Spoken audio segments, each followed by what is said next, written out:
So these are some comments on one of the videos that Brian of Here's the Deal posted, where he goes into a tirade about an hour long about how Donald Trump is not actually as good for America as a lot of the Trump people think, and Biden's bad for America too, and voting is just a waste of time and a waste of energy because in his mind nothing ever changes, and there is no perfect candidate that will idealize all of what he finds to be important in politics, and so nobody directly represents his opinions perfectly, and so there is enough bad that comes with any good that he fails to recognize any good. And he says uh, voting is a waste of time, talking about politics is a waste of time, choosing the lesser of two evils is a waste of time. And he's got this very um, negative outlook on the choosing the lesser of two evils argument, as if that wouldn't be better than not having a choice at all. In my opinion, not having a choice and not voting is the equivalent of what is the same. Not having a choice and not using your choice is the same thing. That is you, the public, willingly getting into the train cars of the government, because at that point in time, you are rolling the dice. If the choice is between bad and worse, you're rolling the dice on what you're going to get because you didn't actively speak up at the time when you could to use your voice. That's you silently and complicitly getting inside of the train cars, the cattle cars in 1930s Germany, because you didn't use your choice soon enough, and the dice rolled and you got the worst possible outcome by not using your choice there. I told him I don't think he should talk about politics in general if he's incapable of being able to choose the lesser of two evils in certain situations. Like, there might be situations where Trump has a actually good idea for this country, which may improve this country, or there might be a situation in which Biden is actually implementing a positive change for this company, and that is the actual objectiveness of looking at politics, is that not every action that is taken in the government is a negative action towards its people. Some of these actions are, trying to fix the problems of free market economy and war and defense and funding roads and stuff. And I know all these guys are anarcho capitalists or libertarians, and I kind of identify with the Libertarian Party a little bit myself, but when it comes down to social collectivism and funding things like schools and roads, and fire departments, all these things, uh, I have never heard a libertarian or been in a debate with a libertarian that is actually able to win this debate when they tell me we will privatize these industries, because it's not going to happen. So we got this dummy in the comments, who's just trying to be edgy and smart like a redditor.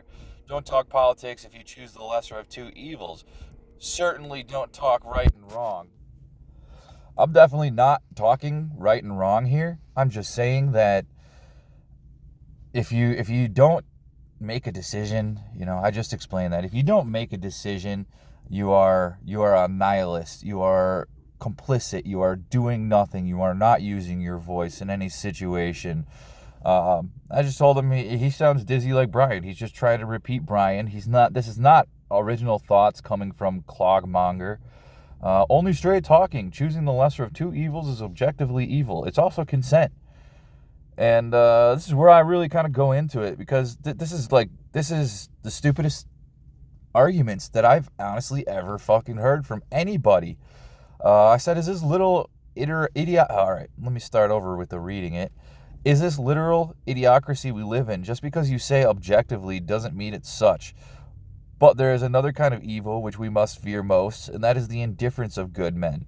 Great quote from a great movie, Boondock Saints, and very, very true. Unfortunately, a lot of people are just get along to go along, and making the difficult decisions is not ingrained in their DNA, and they will sit and watch. And that, sitting around doing nothing is a trait of a coward, somebody who isn't willing to take action when they need to. That's you and Brian, fence sitters, do nothing, wasting your breath, crying while doing nothing to fix it because you don't like or understand the social collectivism of voting. You think because no candidate is perfect and bad comes with good, you will just wait for it all to get worse before it gets better. And when it all fails, you expect people to look to people like you who did nothing to make the world better to restructure society. And when I say did nothing to make the world better, I get it that Brian is a activist for people's rights and against tyranny when it comes to police, but this is so hypocritical because police are a branch of the government, and the government are essentially the police's de facto masters, that and people with property who control the government. But it's tiered, and the government. Why would you be an activist and hyper focus on one small part of the problem in our government, and then just clap your hands and sit on them and be like, I'm done regarding the rest of the government? Like, how do you develop that type of mentality towards one area of the government and completely ignore the rest of the problems? Like, oh, it doesn't matter. Even Trump, which is kind of why he's getting all riled up, is saying that he wants police to have more power in this country to arrest people, slip further into an authoritarian fascist government under Trump. And these auditors and stuff who generally lean right wing are kind of waking up to that. I've been seeing a lot of posts recently involving the political spectrum and sphere about Trump's attitude towards police. Trump said, when you put a person in your car, you've arrested them. Don't be afraid to bang them up a little bit. Hit their head on the door on the way and push them, whatever. Trump doesn't care. He's just a violent sadist, and he's one of those people that believes the second that you come into contact with police, you are a guilty criminal, and you must have done something wrong to come in contact with the police. And so he doesn't have that real life experience, which most people do, to actually open your eyes what police actually do and who they are and how they act on the job, not just in those pictures where they're grooming little kids and at some like social event where they love little kids, or like black people, that's extra points.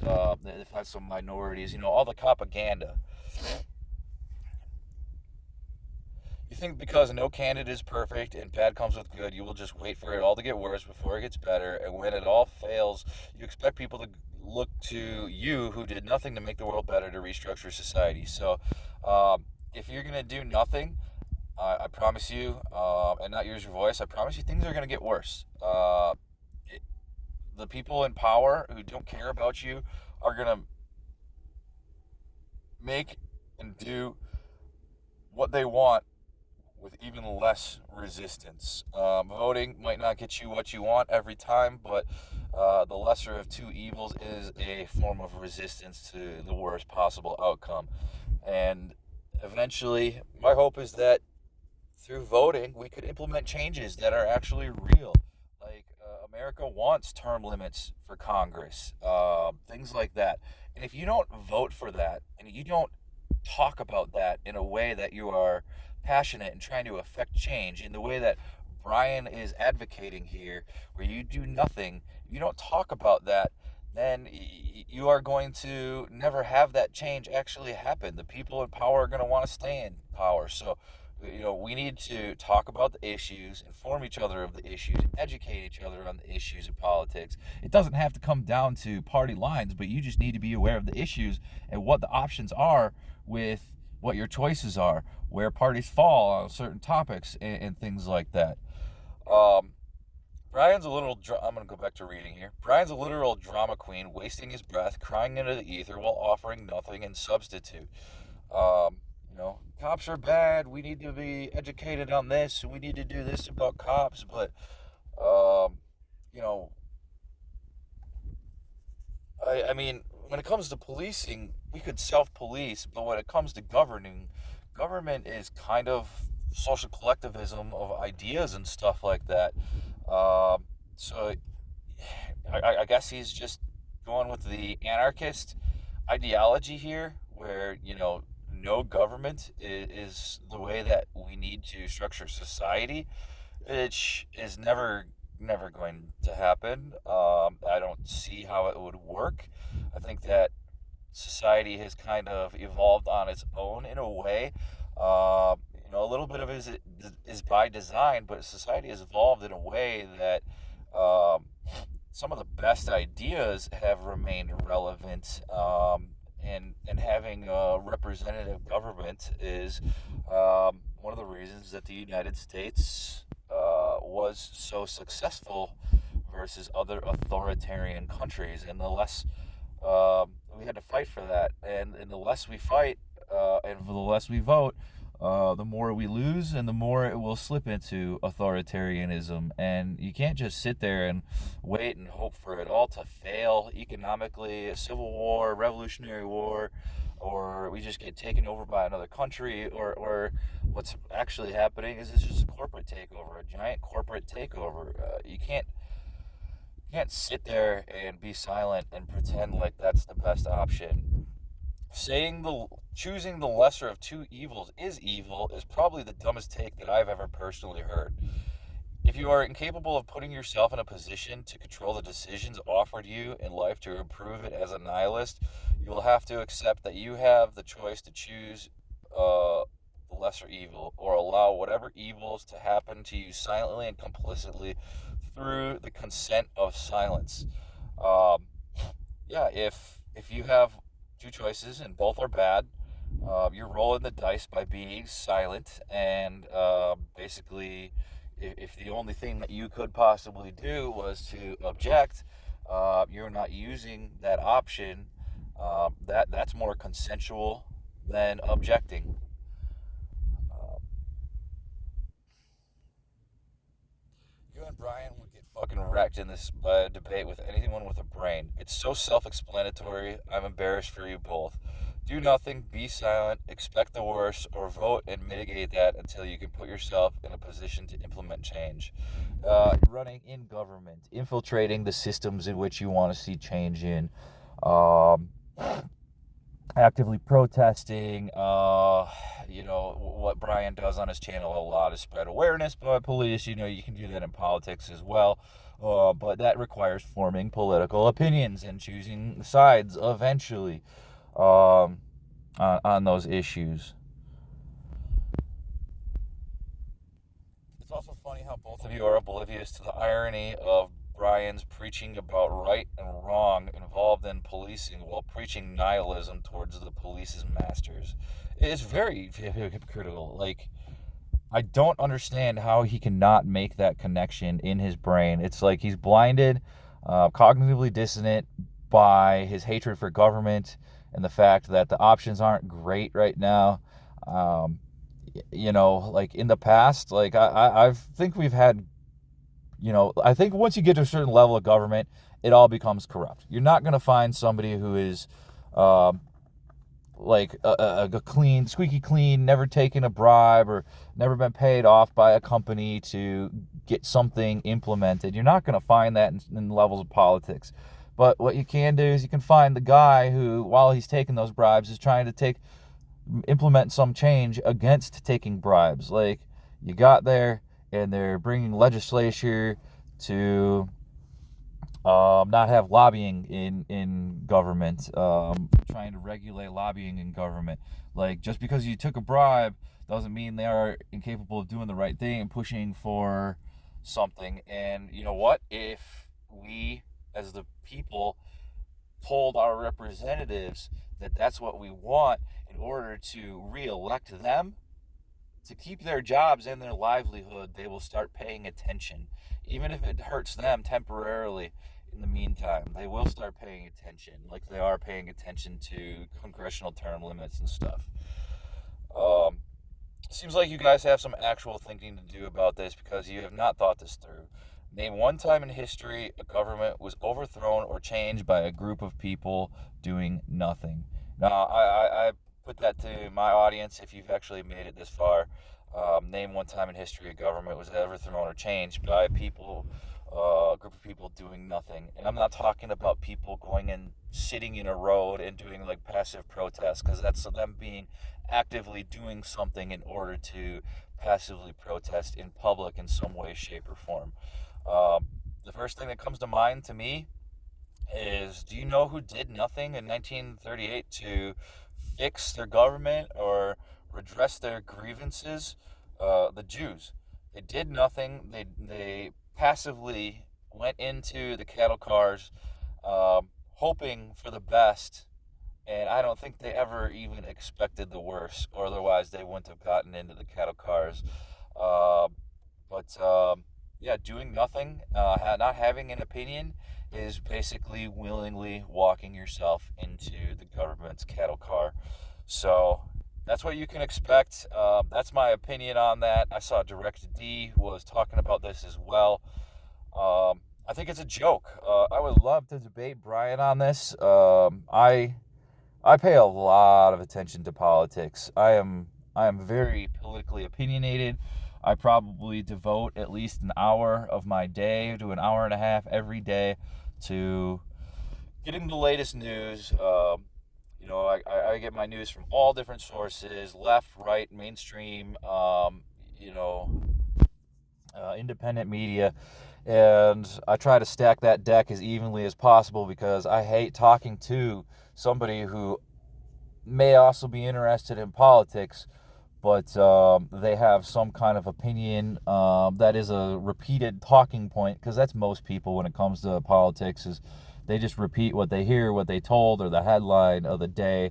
And I hate talking to somebody and not knowing what is currently going on in the world, because they're going to want to talk about the most current thing that they heard. They're going to want to repeat the most relevant thing off the top of their brain that they can remember, um, because that's what's going to, pop into their head the easiest, versus deep critical thinking about specific issues, recollection of things relevant to issues from years ago, politically, etc. And yeah, just a lot of people are uncomfortable talking in public about politics. The only reason I try to keep my channel as apolitical, non-political as possible is because I know, like I said, I know that my audience has a tendency to have right-leaning views, and a lot of them I know are actually Trump supporters. And I don't want to make this a political channel. I could go on and I could, complain about politics. Biden's not great. I'm not trying to do the fence sitting or whatever, but hey, there is only one candidate running for president right now who has publicly, on their own social media platform, stated we need to repeal and replace the Constitution of the United States. And that right there is the worst choice, the greater of two evils, in my opinion. Those are what protect what a lot of auditors and constitutionalists, patriots hold near and dear, despite the fact that the government could still find ways around them. That is our first line of defense against the government, is the Constitution itself. So y'all have a good one. Cheers. It's Tuesday. I know that channel hasn't been very active lately, but I'm gonna try and get some content up soon. It's getting nicer out. It's just kind of like winter and doing a little bit of laying low and hibernating. It's hard to cop watch when it's 20 degrees out and you don't want to even be outside sometimes. But if I see it, I stop. Try and watch out for fellow citizens and keep the police accountable, etc. All right, I've talked too much. Have a good one, everybody.